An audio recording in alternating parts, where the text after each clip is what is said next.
Welcome to the Sacred Flame podcast. I am Matthias Nordvig, and as always, joined by Amina Otto. Hello. Today, we have a very special guest with us. We have Sean Parry from Sacred Knot Tattoo. Welcome to the show, Sean. Hi, thank you so much for having me. It's a pleasure to be here. Thank you. I think it's been a while since we did a podcast together last time, but I'm really excited to talk to you again. Yeah, you too. Yeah. So yeah, we're going to be talking about tattooing, and maybe we'll also get into a little bit of Welsh folklore and mythology and those kinds of cool things. But this topic of like, uh, did Vikings, did Celtic speaking populations, and so on and so forth, did they tattoo? And what can we really say about it all is something that I feel like is constantly circulating out there. There's always somebody who's having an argument with somebody about that. So let's see if we can square it off this time. Absolutely. I mean, well, so I think I'm so as a tattooist, I don't have a bias towards whether or not people in the past did or didn't tattoo. I think it's more important to be going off the evidence, the textual evidence or archaeological if it's there, and to make an opinion based on that. And so first of all, did they have tattoos? We don't know. We can never truly know until we find someone like Otzi, the Iceman, that can truly put that to rest. But I personally lean towards saying more of I do believe that they did have tattoos in ancient Europe, Mhm. and and I think that there are things that we can point to say why they did. Mhm. So, as we've talked about in the few times I've heard you cover in the past, like Eden Fadlan, of course, in the Viking Age, said that.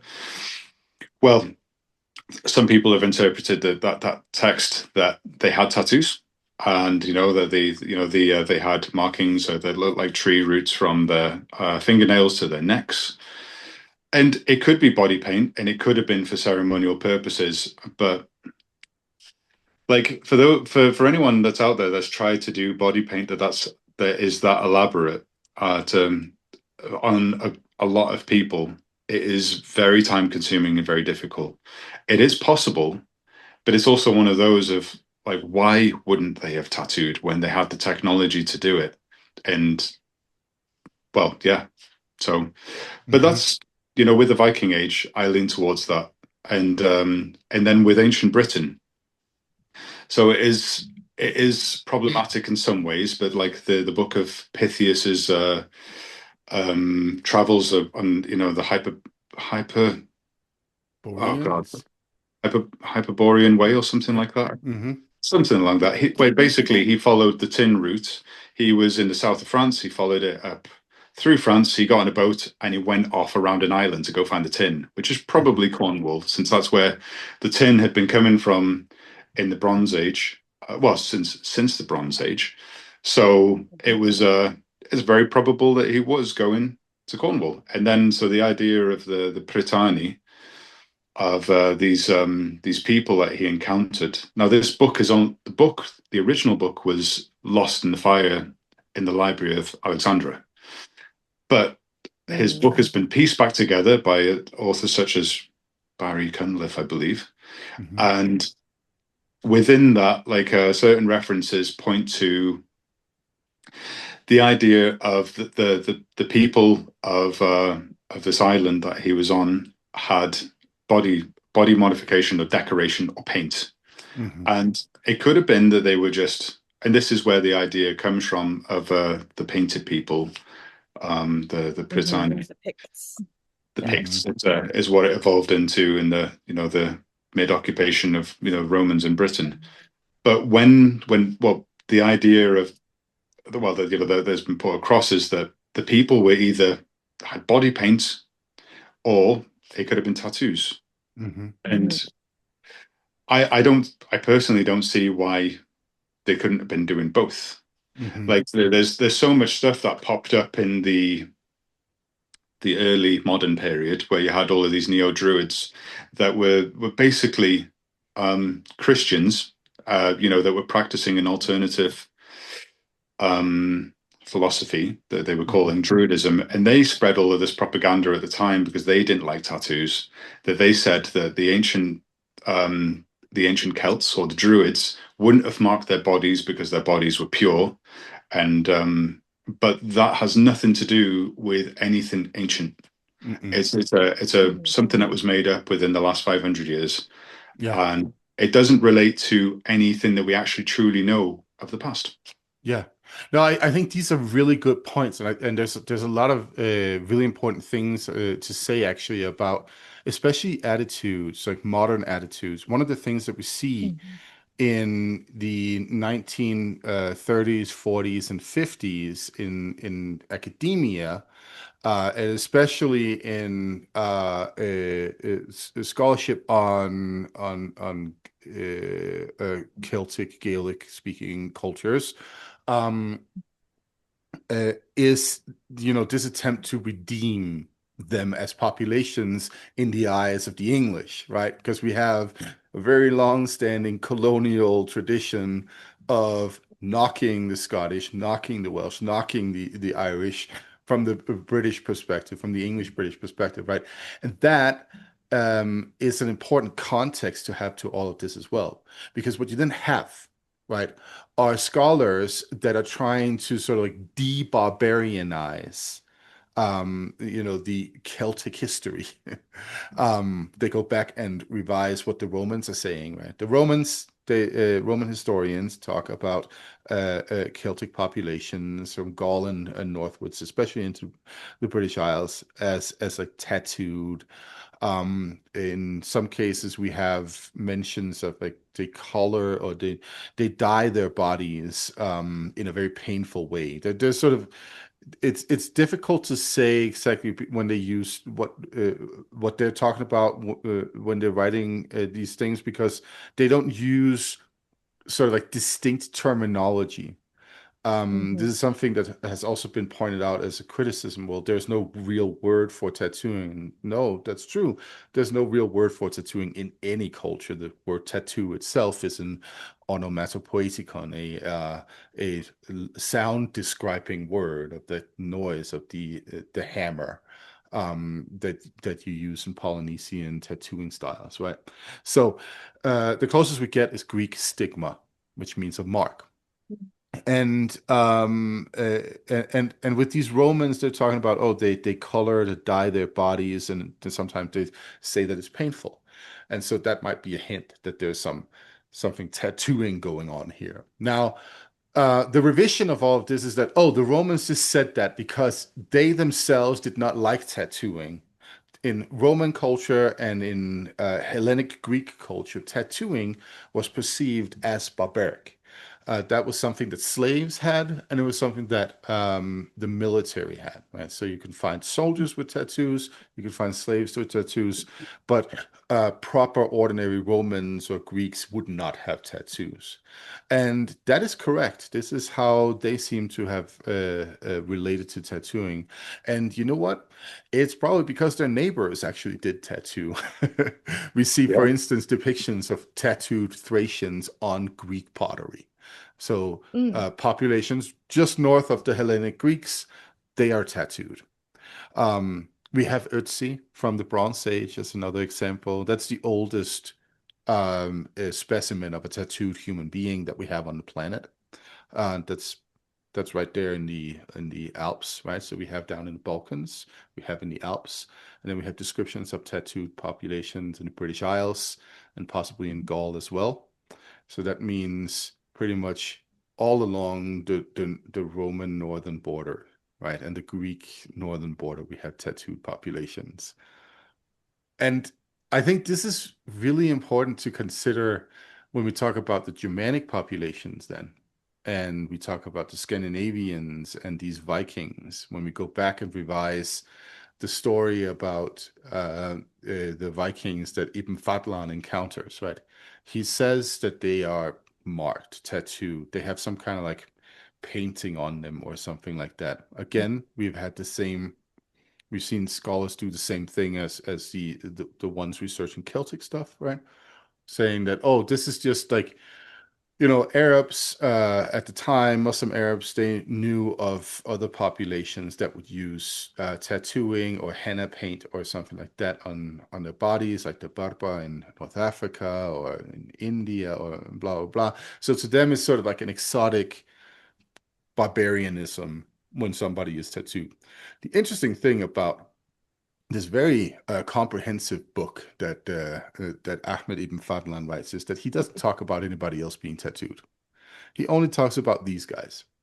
And the other interesting thing when it comes to his description of everything that these Scandinavians have, right? The other question is, are they really Scandinavian?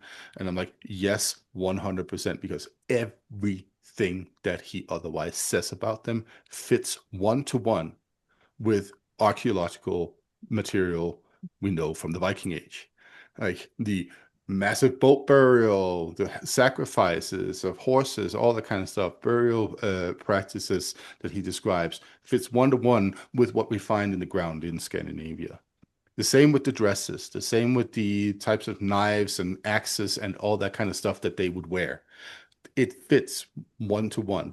He does not make a single mistake actually in his description of their culture overall and what they look like and everything else. Except for, I guess, that one thing where he says they're tattooed, right? So this is where it gets really weird. If you want to leave out that one element of his description and say, oh, that's not true. All the other stuff is true, but that's not true. Like that's wild, right? Yeah, Um, so when we look critically at these texts, obviously we should always, question whether or not there's some other reason for these people to say to talk about tattooed or painted bodies or something like that. But we should definitely also question why we, as the individuals reading those texts, would favor one position over another position, especially when we're faced with so much more overwhelming evidence of him being a truthful reporter, so to speak. exactly. Yeah. I also, I mean, well, with one of the things I think you're alluding to as well is that so many scholars and individuals will look at history and make of it what they want, and they want it to reflect their values, which obviously is extremely problematic if you are trying to actually get to the bottom of it. And whether or not people had tattoos in the past, I have a theory that, which is the idea that we know, say, Bath or Bath.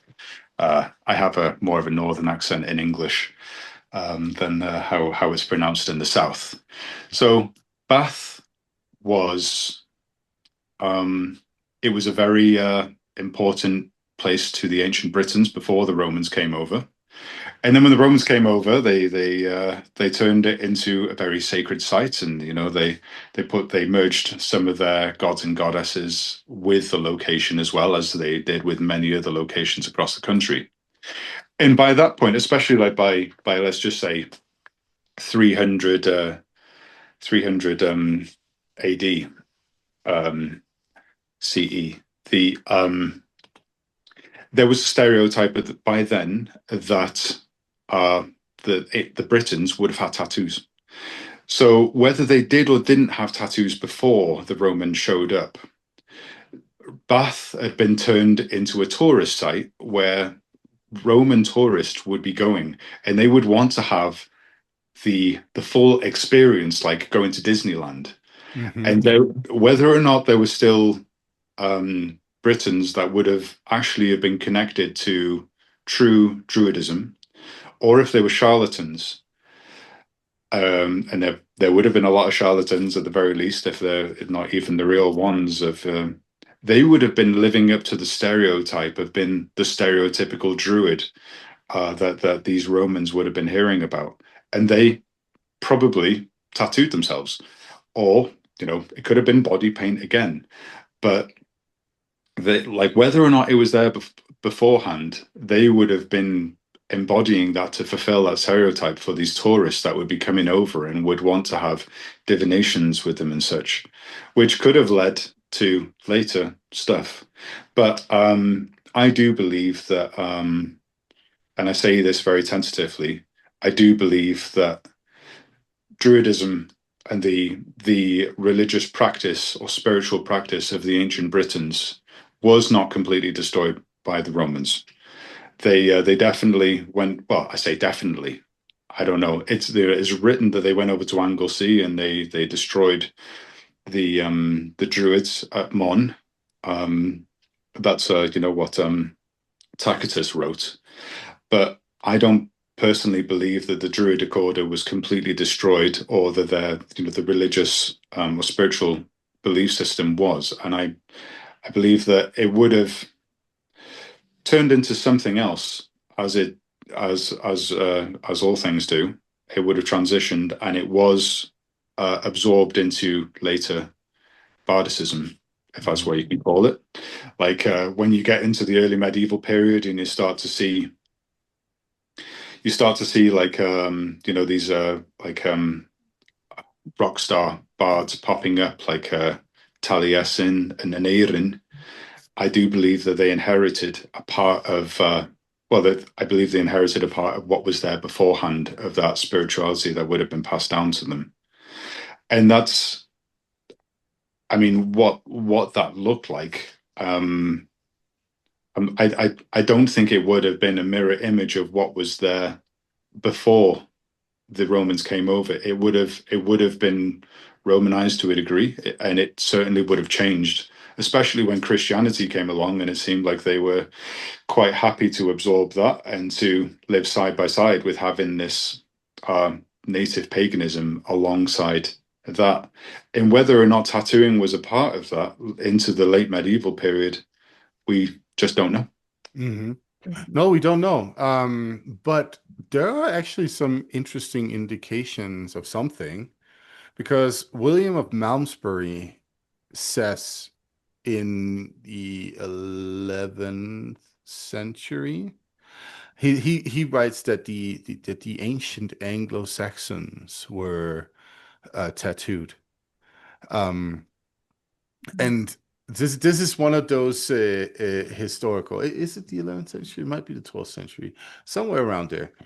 I feel like it's post-Norman.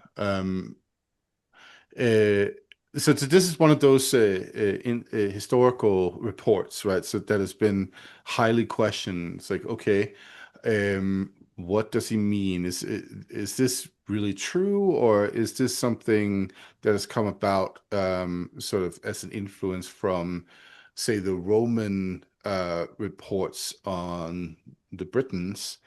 Um, we don't really know, but there is also another curious text, and that is it's a report from some papal emissaries to northern England in the 780s, where they say that it is okay to mark your body for Christianity, but not for paganism. So that one I think is like pretty spot on. Right. And we also have these reports that Harold Godwinson apparently what had England tattooed or something like that on his chest. So not entirely sure if that's true, but there are these a few indications of possible tattooing in that period. Um, and again, if we have a long-standing tradition in the British Isles for tattooing, it would make sense that other populations that have shown up at some point might also have adopted some of it, or that they brought over their own tattooing and it merged. I think there are some indications when we look at Tacitus's descriptions of the Germanic populations in Germania. There's one, and that's the Hari. He talks about this Mhm. like tribe of people, Germanic people who color their bodies, and this has commonly been understood as some kind of like guerrilla warfare. They darken their bodies so that you can't see them at night, so that they can attack you or something like that. I don't know, but the description that he gives us is actually very similar to the description that we see of Celtic peoples having their bodies colored. So he seems to follow sort of a pattern here. He might also even have misunderstood the name, the quote unquote name Hadi, because it just means warrior. So he might actually not be talking about a tribe, but be talking about warrior practices that he has somehow picked up on through some of the local Germanic populations. Um, so what does all of that boil down to? Well, it boils down to a situation that looks like indications of tattooing and even a Christian negotiation of tattooing practices in northern England in the 700s, where they say, okay, well, if you have to tattoo yourself, could you at least put crosses or something on there, right? At least make it Christian. Yeah. Oh, And and this isn't, in time, it's not that far from the Crusades either. And what we see mhm. during the Crusades is the rise in Crusader tattoos. Yeah, The getting the Jerusalem cross tattooed on your chest would have been a big one, right? That starts happening in the late thousands, in the 1100s, and so on and so forth, right? So it's not like Christianity has been just straight out against tattooing either. It's been going back and forth in Christian culture, um, where at times it's been okay, or in certain locations it's been okay. yeah. I mean, And just as there was the message from the church to um I want to say like from Rome to someone in the church in England saying, the beginning of the Christianization of the Saxons, like saying, let them hold the festival, don't let them eat the horse meat, tell them they're allowed to hold the festival, and then in 10 years, introduce God, yeah. and this slow phasing out. And Yeah. I do believe that the Christian church, had a lot to do with the elimination of tattooing and the memory of tattooing in Europe. Like when explorers were bringing back, slaves from the New World in the 1500s, there was some poor Inuit people that were brought over, and um, they had their portraits painted. Mm, And when they went back and they x-rayed the paintings, they had tattoos, they had facial tattoos, and they had been painted over. hmm But they are in the original they're in the original portraits.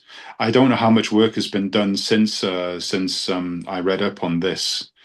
It was a couple of years back, but the fact that there's visual evidence of tattooing through history and it's been eliminated, and this message has been hammered home again and again, and even in the discovery of like New Zealand, hmm and they're like, oh, these people are tattooing, and there's such a crazy interesting thing, we've never heard of this before, hmm whereas the sailors that were on their way over there were getting tattoos, they were tattooing on the boat there and back. Right. And people were writing at the time like, we have our, tattooing is in our culture, and you're trying to pretend that this has only just popped up for the first time. And it was, and it's, from what I understand, it comes from a concept of like when people first encountered people from the New World that had tattoos, there was a lot of cross comparison, been like, they've got tattoos, we've got tattoos. They're like us, but they're about, 500 years, 1,000 years behind us. And someone, and this, I do believe this is a conspiracy, like painting over the tattoos and stuff. Someone's like, that is not a good message. We don't want that narrative to be told. Let's pretend that we're hmm never like them and we have nothing in common. They're not people. Well, Um, this is the same with things like drums and dancing and so on, Mhm. right? Like there's like this reflective relationship. Europeans seeing what people they consider savages are doing out there, and then taking anything that looks like that in their own culture and erasing it. That is something Yeah. that we have seen broadly. I mean, the only way that a movie like Footloose could have been made is essentially through colonialism, right? Is this Yes. this is this like basic principle that that like white people don't dance, white people uh, don't follow rhythm or all that kind of stuff because that Mhm. is something that we have relegated to non-white bodies, right? And it's it's grounded all in racism. Yeah. That's the basic context for all of it, right? Um, and let's also keep in mind, like in the Victorian era, people got tattooed.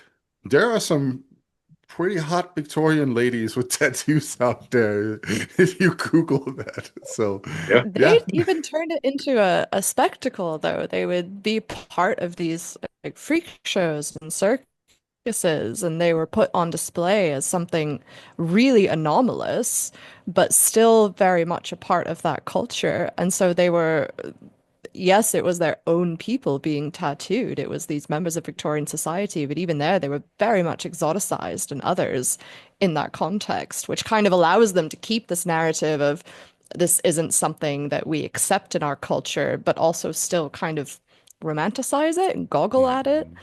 Mm. So, Yeah. Yeah.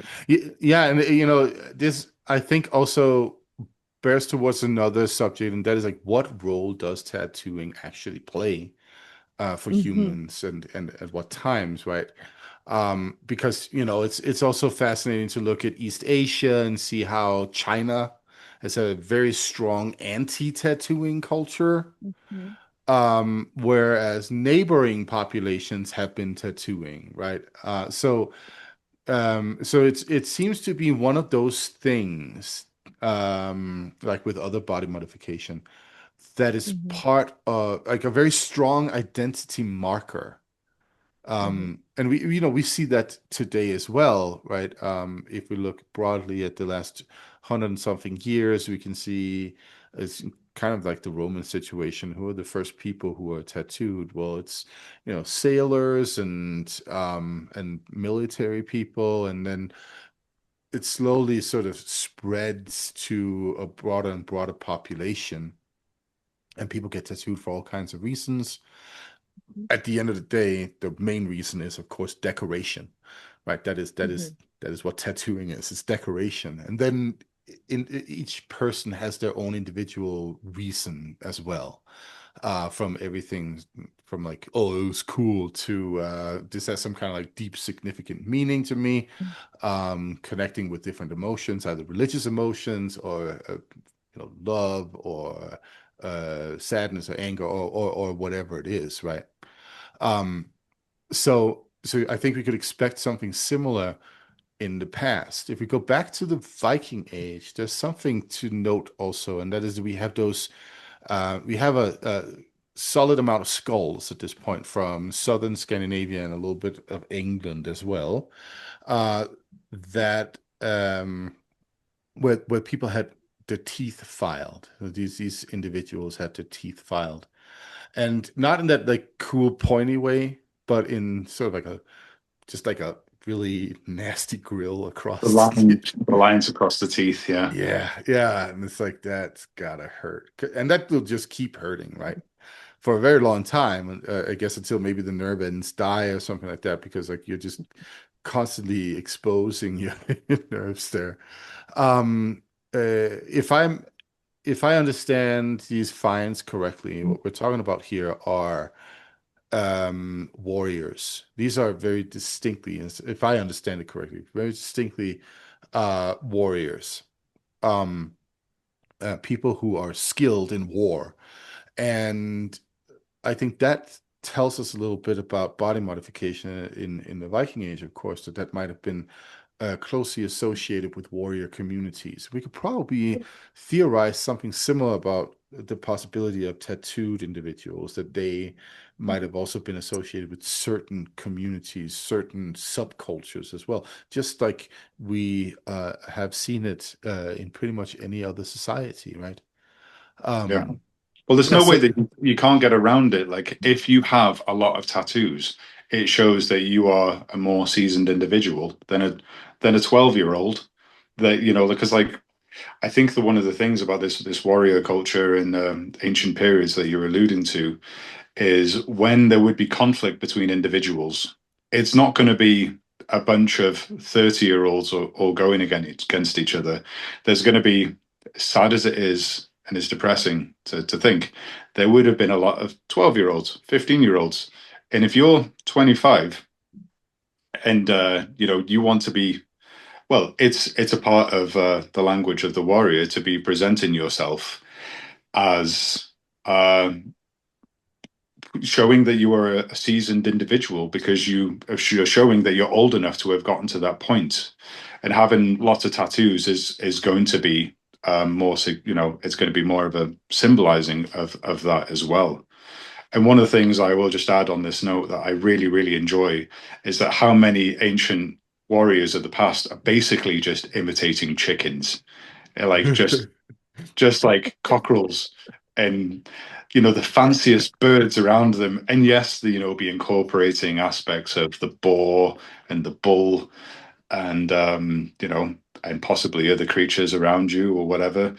But dogs is a really big one as well. But birds, like, there's a lot of bird energy going on in there, and Mhm. especially Amina, like, I know you're studying um, Welsh mythology as a part of what you're doing at the moment, Yeah, and the connection that's with all of the almost everyone in it has a bird aspect to them.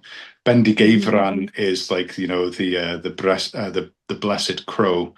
His Hmm. sister is the fair crow, and yeah. So what, Amina, what do you think about the possibility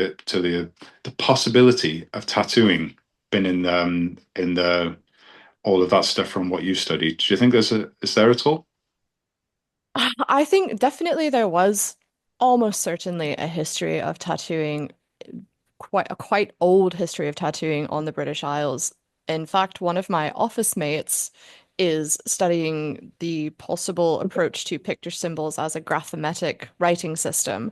And he's been on, I don't want to give away too much of his research, but this point has been made by other scholars, so I don't mind saying it. But he's been following a bit of a thread that suggests that picture symbols might even have evolved as a tattoo script because certain qualities of the shapes and their positioning relate much more to something that would be modified to be drawn on skin than it would be to be carved in wood, like ogham, or on rock, like some of the other patterns, symbols, and writing systems that we see.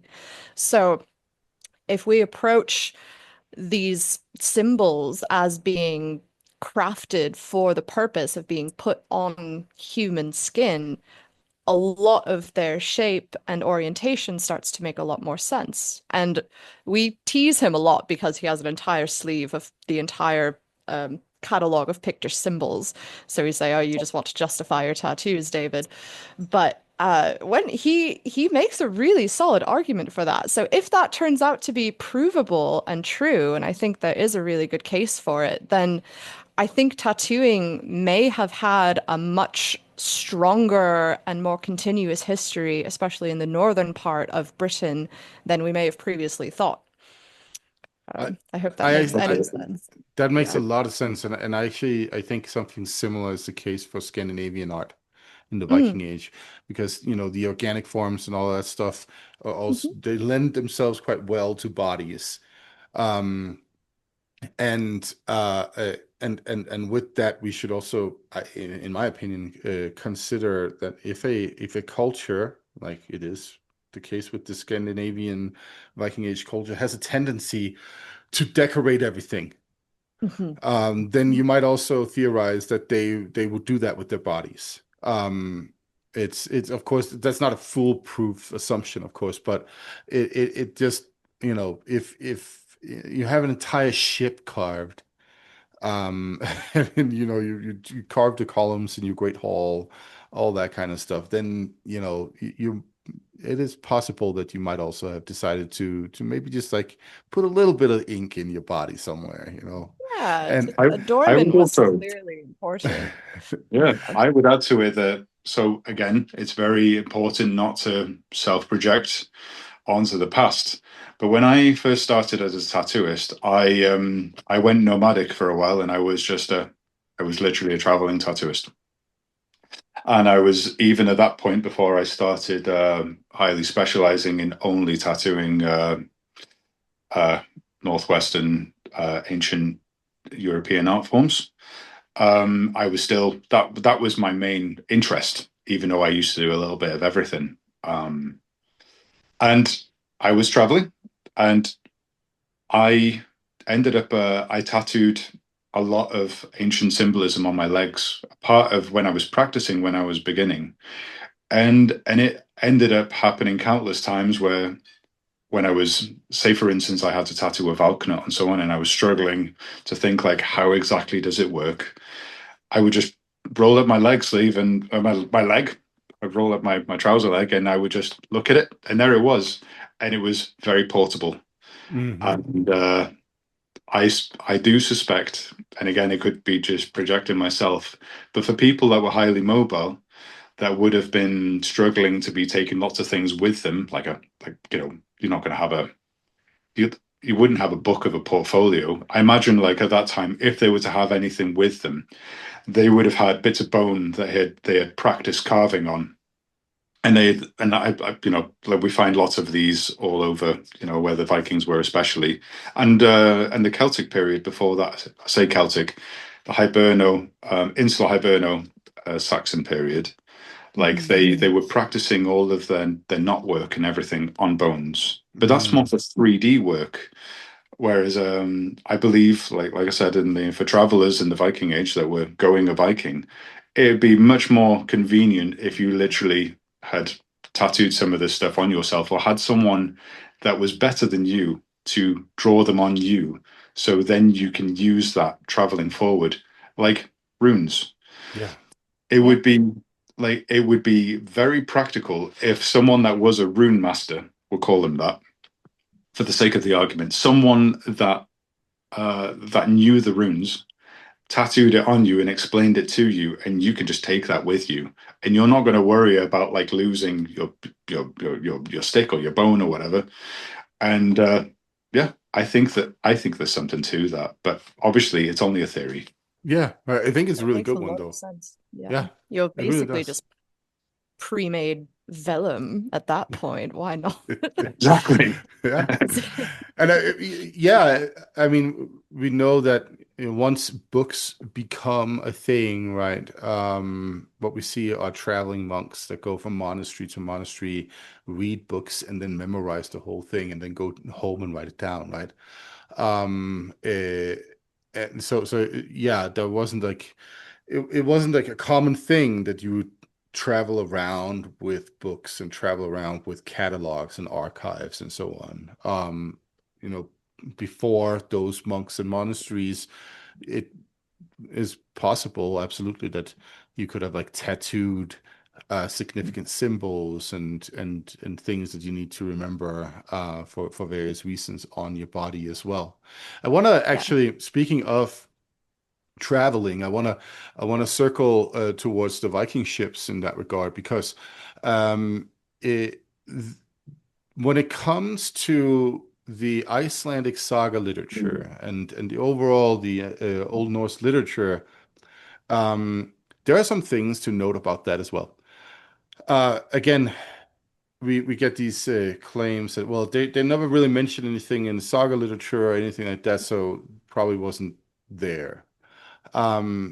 And the absence of evidence is not evidence of absence, is the first thing we want to say to that, of course.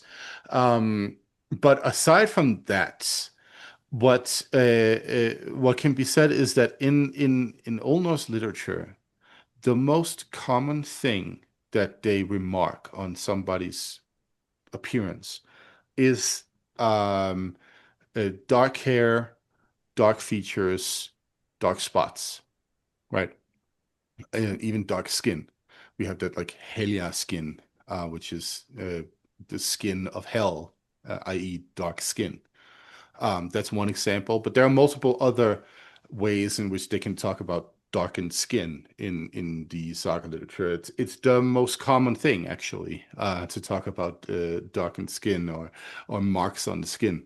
And I think if I remember correctly, I counted over 30 different terms for that or darkened hair. And this is where descriptions also like blend together. If somebody's got like darkened hair, then they might just refer to him as darkened. Like and so there's some blurring together of blurring of the lines here. But the most important one, if you ask me, because there are some that are like very clearly, okay, so this is some kind of congenital thing, like a big birthmark of some kind, or this is like genetic. This person is simply just like darker skinned than the average Scandinavian around, or something like that. But then you get into things that sound like they are made. For instance, flecker, which means spot. And it's not just like a spot you have on the skin, but it's actually a spot that is made. That's how this word typically is used otherwise. Another one that's even more um, conspicuous is blöcker, and that's a very common one. It's common in descriptions like this and that guy, han var blöcker. Mm. He was black, essentially. The thing about that term, blacker, is that that is actually the term that they use in poetry and other forms of literature to describe the intentionally colored sides of the ships. So you Mm. use a term for intentionally colored to describe a person as well. Now, this is only a theory. There's nothing proven in all of this, but my theory is that that term actually originally did apply to people who were intentionally colored, i.e., tattooed, as Mhm. opposed to this myriad of other terminology that's out there, which very clearly and very specifically describe birthmarks or, uh, a skin color as a result of your genetic composition and that kind of stuff, right? So they made a distinction there, it seems. And I find that fascinating because that means then that sort of down in some layer of this literature, there is an acknowledgement or possible acknowledgement that these people, that there was like a contingent of people around who had intentionally colored skin, i.e., possibly tattooed. And they're usually Vikings, right? They're not your average farmer. It's a warrior Mhm. who shows up, right? It's not just Carl over here with his cow. It's the guy it's the guy who comes on his ship and he might be a berserker, right? Like he might be one of those like Viking psychopaths that we have to worry about, right? And so that that could sort of like point again in that direction of like a subculture that's present in the Viking Age of Mhm. warriors tattooing, right? Yeah. Wow. That's very interesting. I've not heard that before. That's very cool. Yeah, it's something I sort of dug out of yeah a lot of a lot of studies late Yeah. nights. And as you say, with blacker, yeah, the pigments were probably black. Like Mhm. color in tattooing is very rare in most tattoo traditions. You Mhm. can get red, but by using iron oxide, I do not advise it. I like I don't think it's particularly good for the body. I think even today, like I purposely prefer to just use black pigment in my work because it's the safest for the body. Um, a lot of modern colors like are plastic, or they are heavy metals, whereas black ink is carbon, and that's Mhm. what Otzi's tattoos 5,300 years ago, something Mhm. like that. That's what his tattoos were, and that is, I think, is still the safest and best way to go about tattooing now. And also, there's the whole thing with them fading and whether or not, if you're going for aesthetics, whether or not the colors are complementary to the shades of your skin, Mhm. or the tones in your skin and so on. Whereas, black goes with everything. Yeah. No, But I agree with that. I only have black tattoos. yeah, I have a tiny bit of red that you put on my yeah, hands. me That's too as it. well. I also have the red on the ears Yeah, of you've got the the red queen. ears. Yeah. Got my red ear hounds.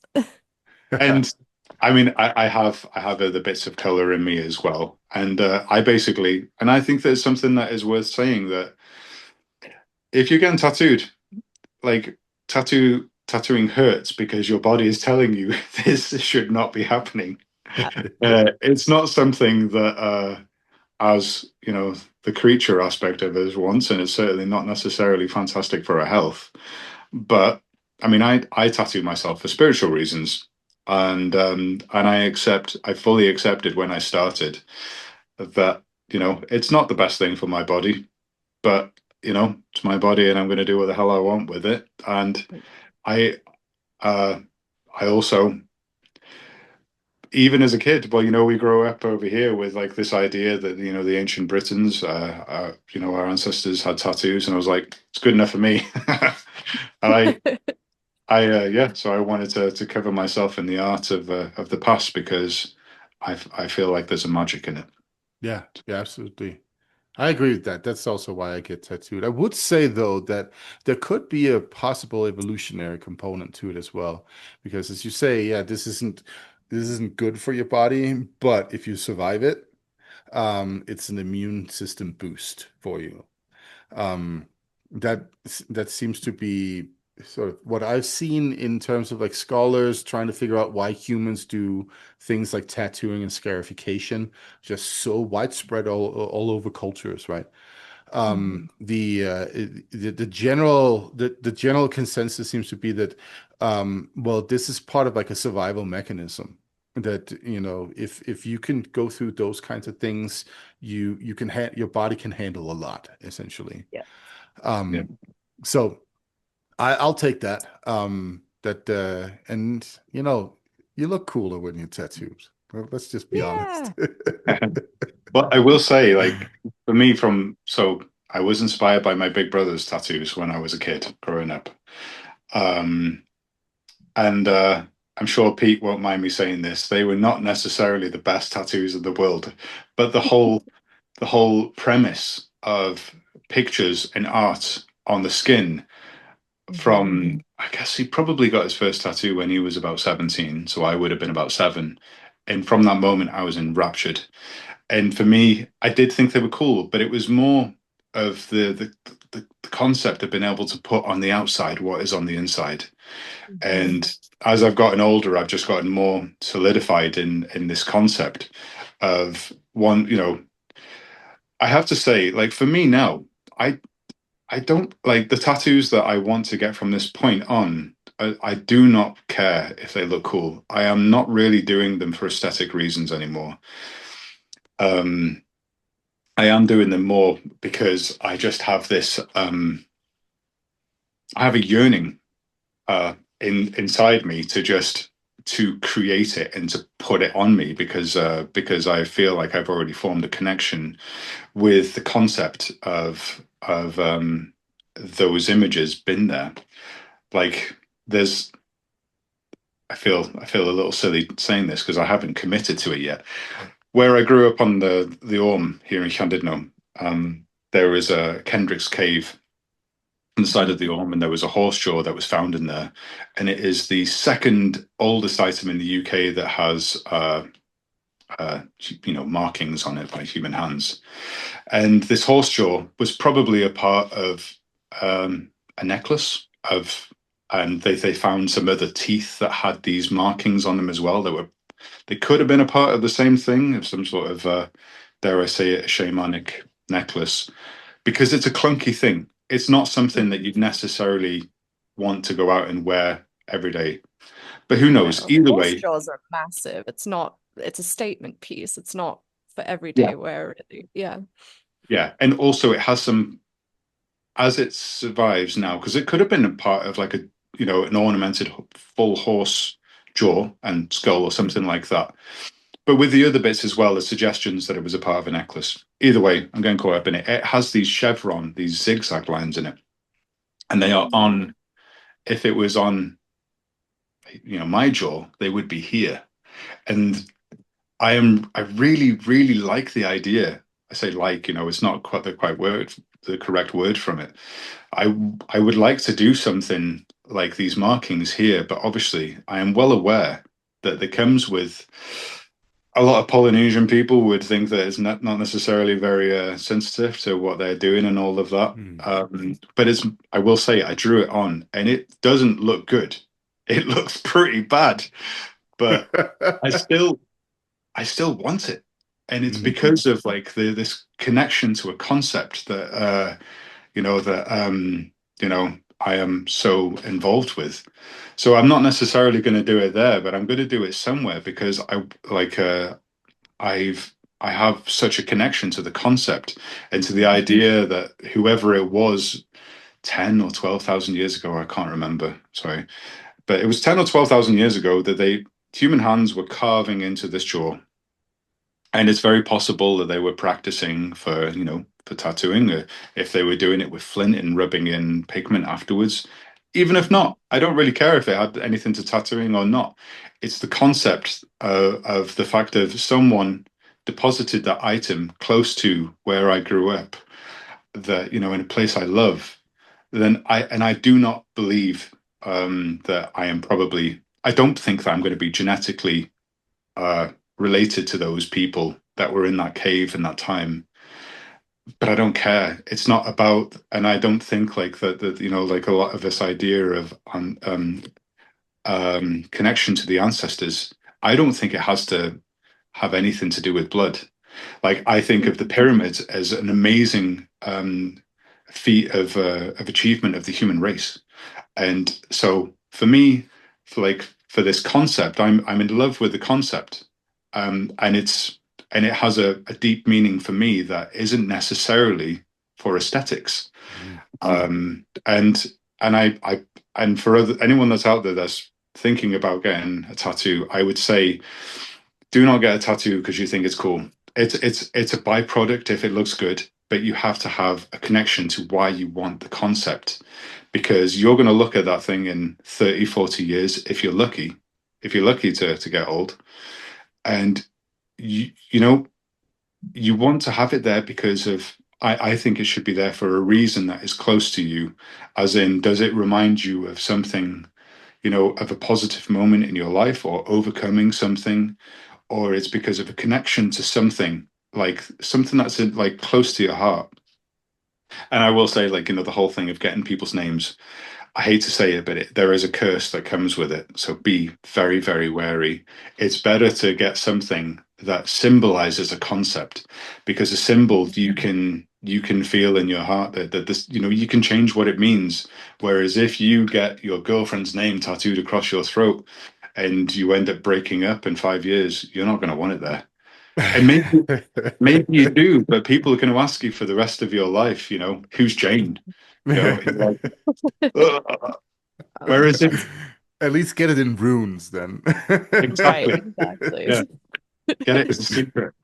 And I think it's one of the things that really impresses me about your specific practice as a tattoo artist is to take these concepts and make them not only aesthetically beautiful, but also so well suited to the part of your body that you're getting tattooed on. And I say this, of course, I love the tattoos that you've done on me, but that's also something that I was really struck with when we were working together and coming up with the concepts was I threw so much vague chatter at you of what I wanted and what it meant to me. And you were able to take that and translate it into a visual language that is extremely meaningful and still contains all of the concepts that I found meaningful. And it's such a skill. And I think tattoo artists and a lot of people who work with visual media that is an aspect of this art that's really underrated and Oh, something that thank I you. find really impressive. Yeah. And I think that's had to have been a part of the process for as long as tattoos have been going on, is translating meaning that can be very abstract and conceptual into something visual that still not only carries that meaning, but also carries a personal meaning for the person putting it on the skin, the person receiving it on their skin, whether or not they're the same person, and for it to be recognizable to them and their community. So I think it's a very cool part of this tradition. And we can argue about how long it goes back and where it goes back to and what cultures were practicing it, but it doesn't really matter because it is a very ancient tradition and it is something that we still practice today. And I think the meaning of it has still carried through very potently. Yeah, yeah. Well, thank you What? for your kind words. I appreciate it. But what I will Absolutely. say is that, like, I do hold myself to the highest standard when it comes to to tattooing, because the artists that I the artists that I'm trying to impress are the artists of the past. I Mhm. want to try. I do feel like it's I feel like I take it upon myself to consider it a great responsibility to use their art forms in the present day, and I try to do it in a meaningful way, in a way that is meaningful today and is. I like to try and work in a way that if the ancient artists that, like, if I'm given a like a project of like to do a tattoo where they want something that's going to be specifically in Viking Border style. Mhm. uh I would like the artists that were practicing that Border style to look at what I was doing and goes like, that's a fair attempt, as opposed to them looking at it going like, that is an abomination. You know? Because I That's a believe bit that, shy in it. yeah, yeah. And for me, when I look at these ancient art forms, they're like, especially like when we're looking at some pieces, they are incredible. They are they look like they were some of the best artists of their time, and I want to try and do their work justice. And but I couple that with the concept of like Amina, when I tattooed you, like, you are the person that has to look at these tattoos for the rest of your life. I do the tattoo for you and not for my ego. Mhm. Like, and it's been something that I've been trying to work on for a long time, as to how to come to that, um how to marry these concepts together. And the way that I kind of visualize it now is that, like, I am over here with my creativity and where I am with my ideas, and you're here with what you want. I Mhm. try my best to kind of find the middle ground somewhere in between, because it is so clear when artists are ignoring over here and they are just over here. And Mhm. it breaks my heart when people come into the studio and they point at a tattoo and go like, I say that, oh, that's nice, and they're like, I feel nothing to it. I Mhm. wish it wasn't there. I have no connection. The artist didn't listen to me. They were just clearly doing a piece for their portfolio to post on Instagram, and not really, not not catering to the fact of, like, the fact that, like, the tattoo is going to be on you for the rest of your life. It should be like representing your concepts and what you want. And I will say, it is hard. It's hard to like constantly trying to find that place of meeting someone and their ideas, especially when people change their ideas. And that can be Mhm. really difficult if you've already like got your heart set on a concept. So what I try to do now and is that every moment when I am about to put a drawing, when I freehand a design on the skin, I try to think in that moment, what is the highest expression of what I can do right now, as opposed to, I was caught up on this idea. I'm not going to get to do that. I'm flummoxed. I'm trying to pull something out of the bag now that is not there. Mhm. Whereas if you're not feeling it, just take a moment, just take 5 minutes and, ask yourself, what is it that you can do, and to in it. I do believe it's it's something that comes from putting yourself on the back seat and trying to work with a person, their concepts, and what they want. And Mhm. I'm going to stop talking in a minute because I know I'm on a rant. But I will say that for me, the process of trying to marry together ancient art with what people want in the present day has pushed me to, I believe, to become a better artist than I was 5 years ago, 10 years ago, 15 years ago. Because it's not just me and my expressions, I'm allowing other concepts to go into the mix. And with my study of ancient art, is really broken through some barriers of realizing throughout all of these periods, these artists weren't working in a vacuum. They were working for patrons. Like there were definitely times that people were given material and just said, go wild and do what you want, And that happens now. And some people are just like, yes, do that. Whereas you'll find that most people will be like, I want a boar. I want an angry, ferocious boar because it represents this. And if you had it in your head, there was like, well, I was going to do a cow.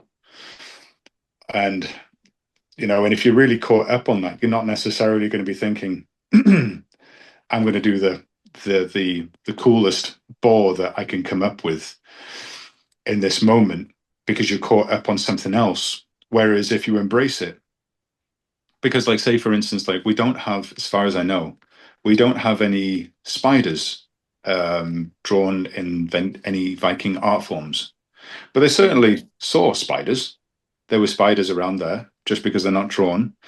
And it's possible that just because we don't have any spiders in any surviving mediums, that there were spider drawings. So when you have the visual language that like is there that you can study through studying the artifacts, you can use that to transplant like an educated guess on how they would have drawn a spider in like Bora style, especially because it's really weird Bora style. It is, Yeah, yeah. and I like by being pushed out of my comfort zone, it's forced me to like investigate like new concepts. And I always like I draw obsessively in my free time to like try and master these ancient art forms to understand them better. And I will say, like, even after all of these years, like the Viking art forms, like on further study of more and more objects, is opening up to me more and more. And yeah, and I think it's so that's where I am with an as like with my continual study with wanting to apply that to people's ideas as well as like wanting to put my passion and interest into it as well. Mhm. I think that, as you said, obsessive drawing in your free time and also this desire to keep learning and keep exploring these art forms and knowing that you can always learn more and add more to your own already quite rich toolbox of styles, of forms, of shapes, of motifs is really impressive. And to honor the art styles in that way, I think is really important for everyone who works with these styles. Yes, of course, it's aesthetically pleasing, but learning the history and the meanings behind it as well as you have done is also quite a feat because we've had some really good conversations and I'm getting my PhD in this and every time we talk, I still learn so much from you about this and the work that you've done on the very specific styles is really, really fascinating. So thank you so much for your own contributions from the artist side to the field. It is very easy for us to get caught up in the literature and the academia and the archaeology and the analysis of it that we sometimes forget the artist perspective. And I think that's a really valuable angle to bring to these things. Oh, thank you. Um, Well, I truly believe that more conversation between people in different fields can only help open this up more. Because that's the thing yeah, is like I am absolutely. in well like what I've heard both of you talking about on this episode so far is wonderful. These are things that I've never heard about. Whereas like and that's the thing is like I don't speak a Scandinavian language. I speak Welsh. I can read bits of Old Middle Welsh, but that's not very helpful when it comes to this. But these art forms are visual languages that have strict rule systems and meters that you can learn. And for any artists out there that are listening to this, like you can, I personally think the way that I have always approached it is it's better to know the rules and to understand the rules before you break them. Because Yes. like, yeah, it's I've heard some people say, I don't want this to pollute my creative expression. And it's like if you were a music artist, if you're an artist like doing music. Sorry, I don't know why I said that twice. If you were making music, learning different time signatures to compose music in isn't going to break how you like what is your artistic expression. It can only add to your understanding of what you're doing and how. So yeah, more nerdery, more learning. But, Absolutely. And I think Yes, it's also absolutely. it's really important for academics to consider the practical side of things that they talk about, right? Like Yes, you can sit completely. here and theorize about some literature all day long, but if you don't understand or grasp any of the aspects of the lived lives of the people who wrote the literature or the people that they're describing in that literature, like then I don't think it matters too much what you have to say. Like, Mhm. at the end of the day, I might also be a little hardcore on that one, guys. But like, if you are a Viking scholar, why have you not been on a Viking ship yet, bro? That's yeah, my approach to Mhm. it. yeah, I agree. I got horrible calluses from rowing the Saga Oseberg around the Oslo Fjord, and There you I go. don't think I would have made it to Britain. That's amazing. Yeah. But that's I love that, right? Like so now you know just how much it sucks to be rowing on a ship, right? And that's exactly Yes. some of those experiences that we all just need to have. Yeah, If yeah. and And it's like this. from Sorry, go ahead. well, I was just going to say, like from, like say, I have heard some amazing work been done. Like I went to, oh God, I always mix them up. There's Maze Howe and there's Skara Brae. Which one is the one that's the Neolithic tomb? Um, Scar, right? I Or think it's Maze Howe. It's one or the other. I Mace Hell is apologize. the one that has a runic inscription in it, right? That one. Yes. Yeah.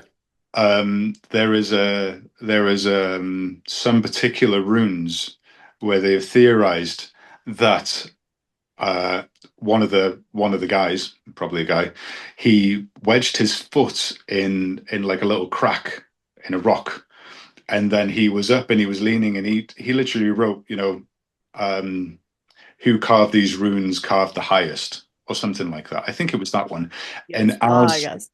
yeah, and as the runes go across, there's a slope to the runes, and some people reckon that they can work out. I think that he was left-handed, and he was of a certain height from what is the curve uh, Mm. Wow. within the angles of the runes.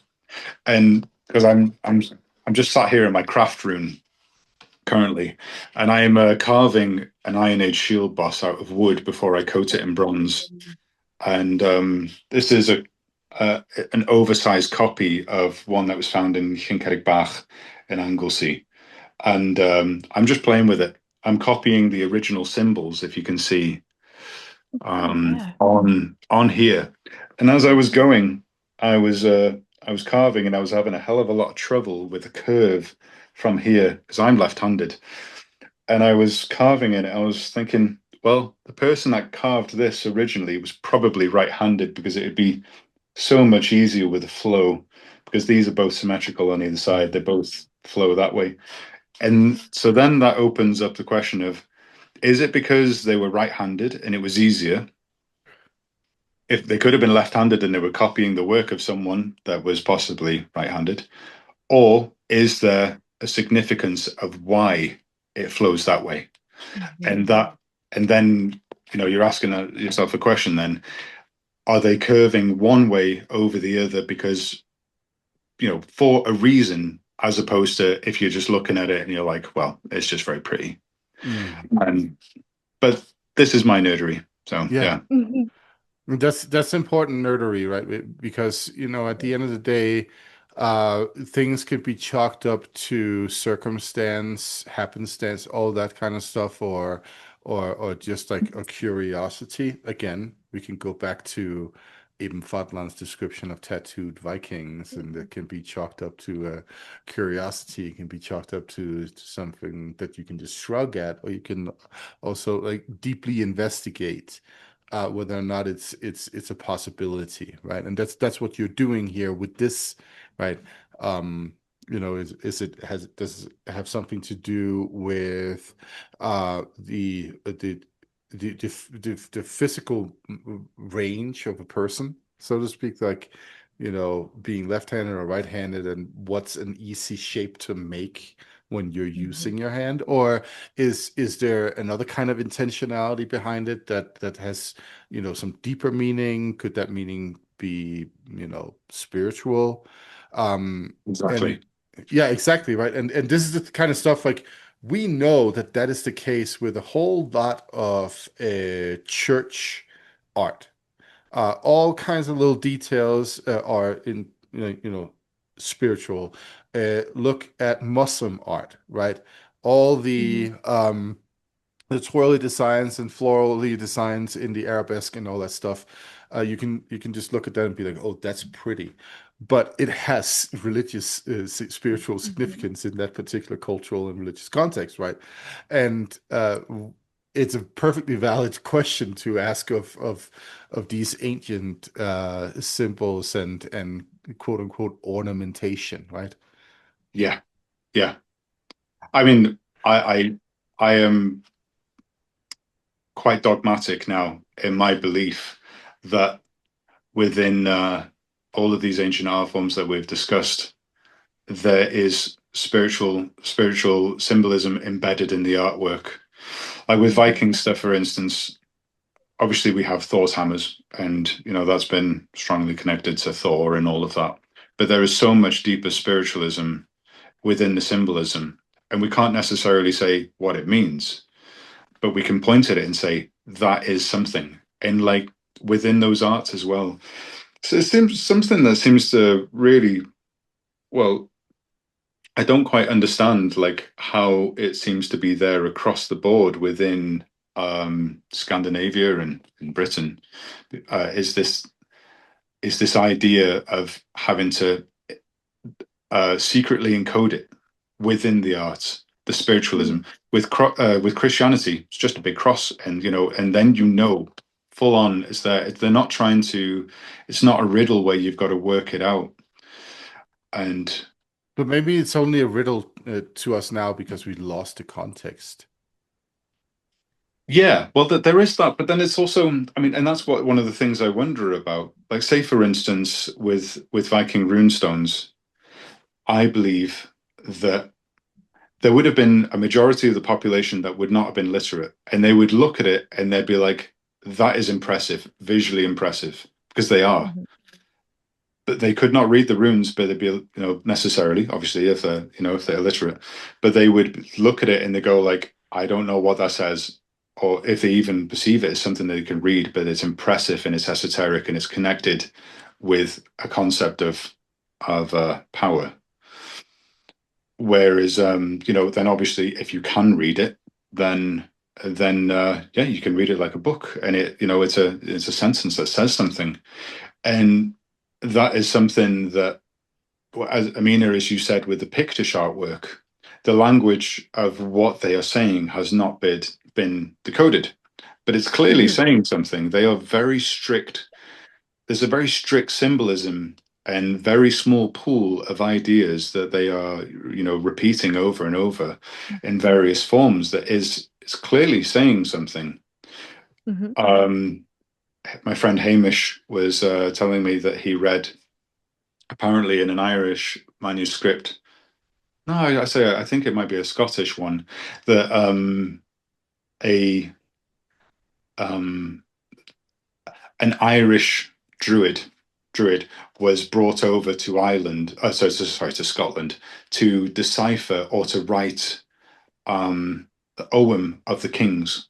So Hmm. it wasn't the Ogham that the common people could understand. It was purposely written in an extremely esoteric language, or or something that was specifically to the kings or to the aristocracy, and not for everyone else.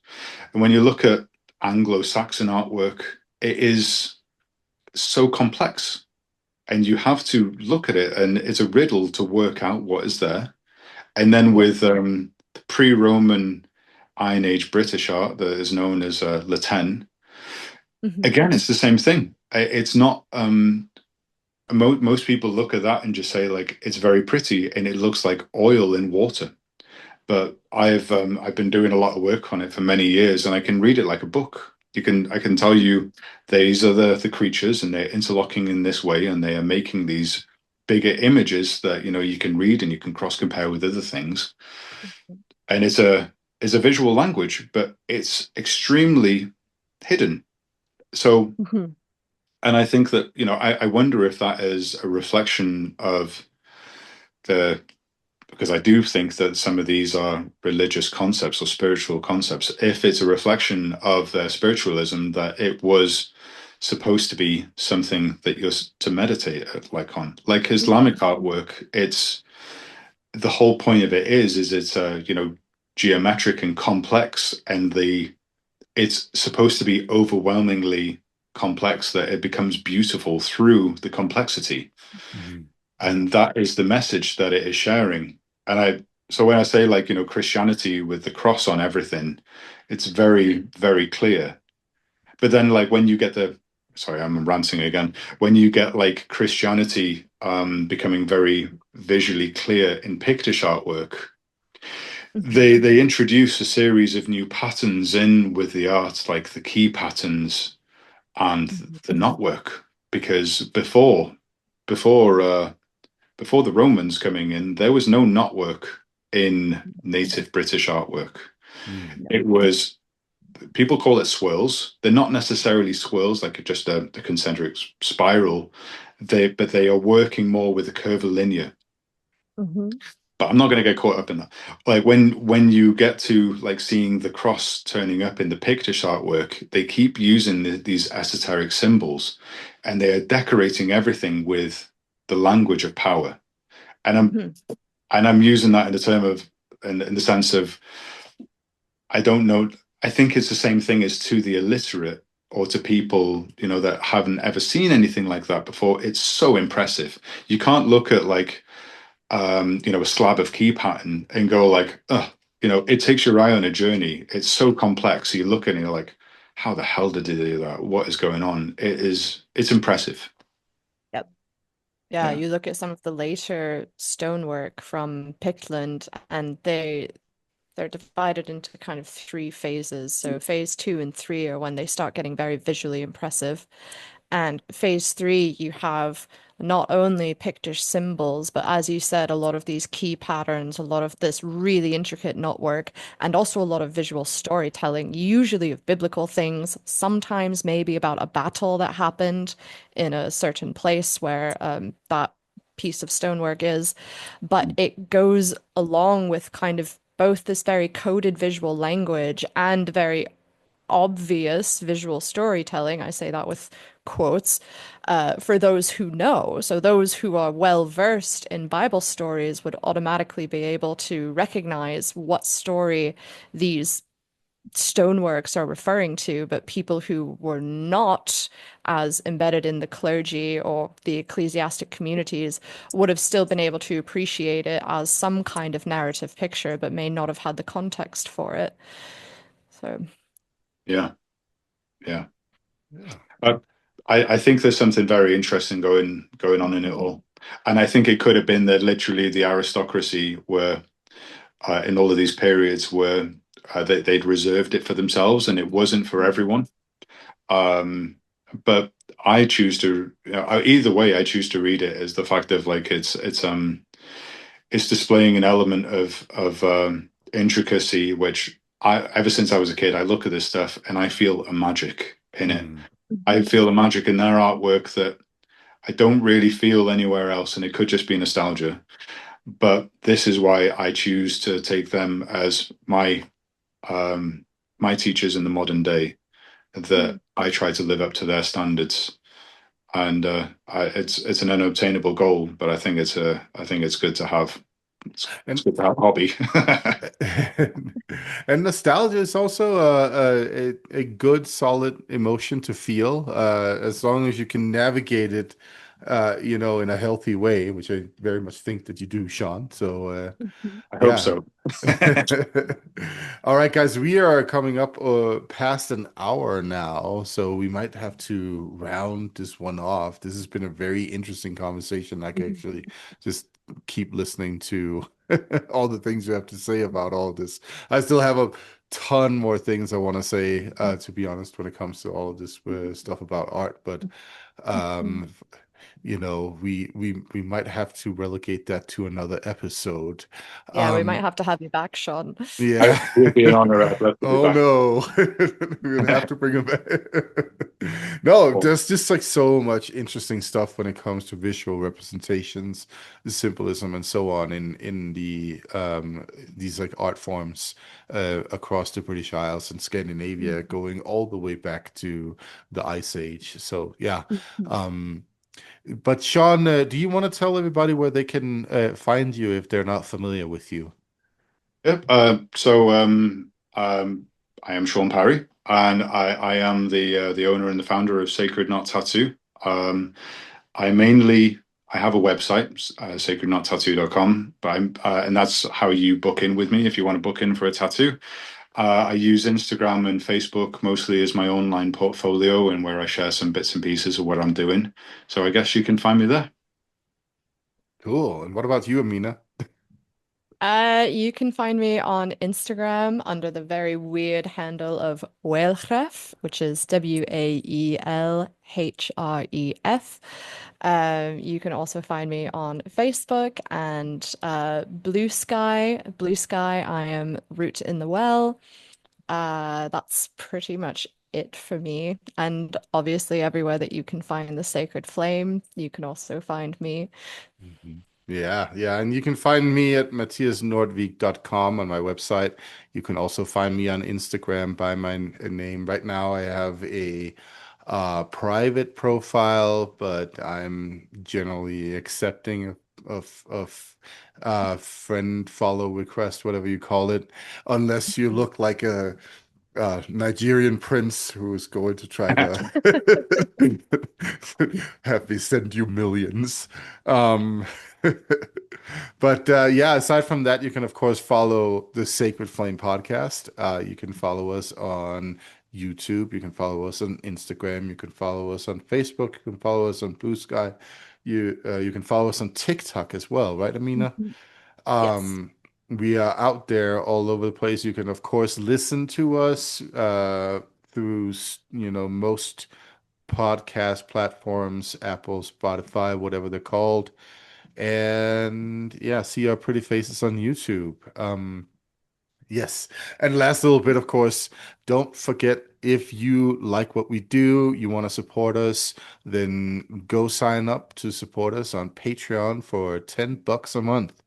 You get a bunch of extra materials in there and early access to most episodes. Sometimes I fail at that, usually because uh, some external thing has happened. Either like right now, I'm like battling another cold. That's like the 15th cold over the last 2 months or something like that. That's what you get for having small kids.